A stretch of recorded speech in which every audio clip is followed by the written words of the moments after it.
reprinted my map bag in this beige FiberFlex filament for this trip.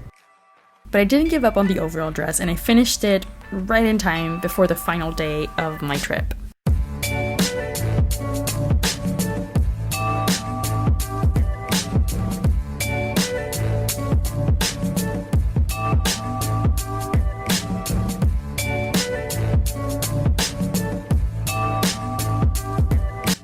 I was honestly so surprised by how well the pieces stayed together. I wore them all around the city, even when I was sitting down, eating ice cream, jumping into a sprinkle pool, jumping into ball pools, jaywalking, etc.